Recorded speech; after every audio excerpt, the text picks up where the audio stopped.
Hello, everybody, and welcome to another edition of the Hard Count. I'm Michael Emami, and I recently had a great interview with Cocoa Beach's Kyler Coe out of Cocoa Beach, Florida.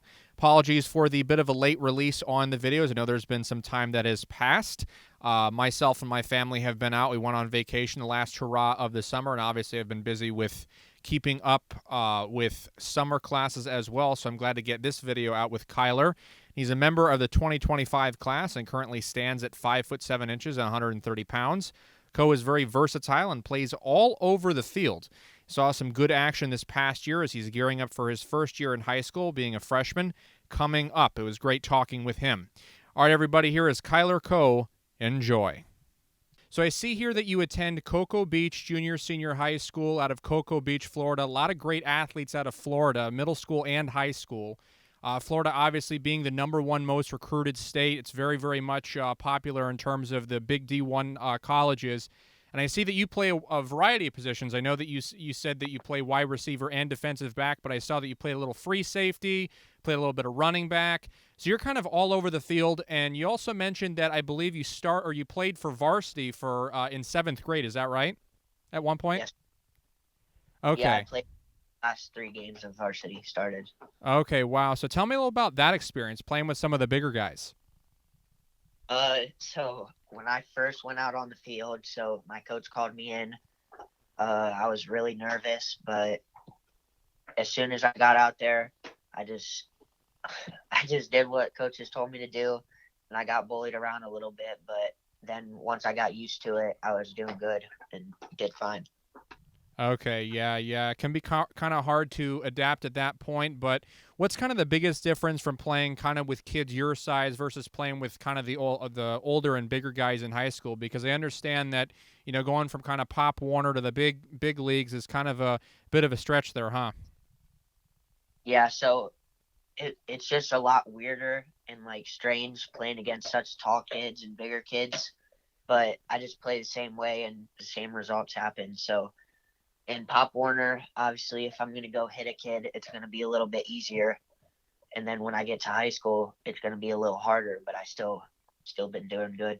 Okay, yeah, that's great to hear on your end. And so, you know, obviously, you mentioned that you're big with academics, very good with academics, and you've received accolades for it and awards for it. So Yeah. obviously, at your level, it can be really difficult to balance kind of the sports and academic rigor. So tell me a little about what kind of goes on during football season for you in a regular week.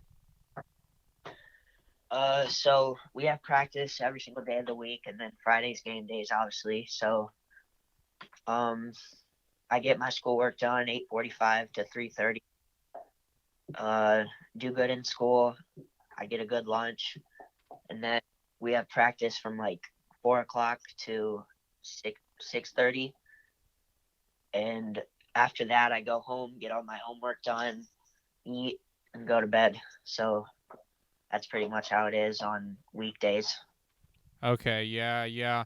And so tell me about your family life, your parents. Have they kind of influenced you, both your mom and dad? My dad has been the biggest help in my football career. He's doing everything for me, helping me out so much. Um, Also, my two older brothers, they've been helping me out a lot. They always encourage me to do better. And then my mom, she's obviously a big help, just always on my butt about everything and just making me push harder. Okay, yeah, Yeah. yeah. And so, kind of going through your entire career through Pop Warner and everything, middle school. I know you're going to be in high school soon. Yeah. You're 2025, so that's coming up for you next year. Um, Yep. what are kind of the goals for you, like that you've set for yourself with next season kind of coming up around the corner? So the goals I've set for myself is that I want to be the leading tackler on the team, and I want to have like 500 rushing yards. And but mostly I've been thinking about my team goals because I really want my team to success. Because in my 7th grade year at Cocoa Beach, we didn't have that great of luck. So I've just really been thinking about how I can help the team out. But yeah, my goals are to do really good and get a lot of tackles. Okay, yeah. Are you excited for high school or nervous for it? What do you Yeah, think? I'm so excited. Okay, that's great to hear. That's great to hear. And Yeah, so, kind of last year was really hard for a lot of kids because just with COVID and everything that happened, you had so many restrictions. There were things that a lot of kids couldn't do. You couldn't work out in groups. You couldn't, in some states you couldn't. You couldn't. A lot of kids couldn't play, especially in states like yeah. California. So, kind of tell me about your experience. What did you kind of deal with? The challenges that you dealt with, kind of during the whole COVID year, and how did you kind of overcome them? Okay, so this was like this was a really rough time because I was playing for Cocoa Beach in my 7th grade year, and then COVID hit in my 8th grade summer. So I had to make a decision because I thought that our team, was going to not have a season, and I knew that Pop Warner was about to start up. So I went to Pop Warner and played that season there. But then my team ended up having a season, so I was really bummed out. But yeah, I did really good at Merritt Island, Pop Warner, and I just wish that I would have known that Cocoa Beach was having a season because I would have much rather did that. Okay, yeah, but I'm still glad you were able to kind of figure out, kind of navigate what was best for you there. It was such a difficult situation for a lot of people on the home front, for everybody here in the United States, athletes wise, and around the world too, with a variety of different sports. But kind of tell me something that's kind of cool about you that you would want other people to know, something that's kind of unique or interesting about you as an athlete. Uh, I would just want everyone to know that I'm really caring and I just love my brothers on and off the field. Uh, I'm a good person. I'm smart, loyal. Yeah. Okay, that's awesome. That's awesome. And so I know you're kind of a little young right now, just getting into high school coming up. But what's kind of the first thing you'd want a college to know about you if they're going to take you, about your character or you as a person or you as an athlete? Uh, I would want a college coach to know that I'm a team player. I care about my brothers on the field. So whenever they need me to play a position, wherever they need me to do, I'll do it. Um, I love this sport. It's my passion, and just know that you can count on me when whatever you need me to do, and I'll give everything on the field. Okay, that's excellent to hear.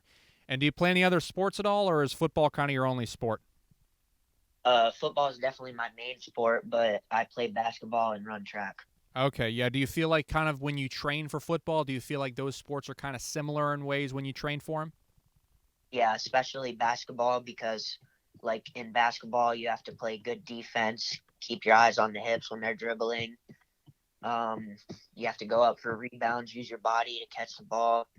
You gotta box out using your hips, just mostly using your body, and also like intercepting a pass in basketball is just like a DB.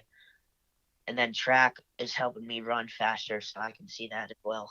Yeah, you kind of brought up intercepting a pass like one of those fast breaks where you go quickly the other way in transition. It's exactly similar to football where you got to chase everybody down and you're running 100%. So yeah, it's a very good observation on your part.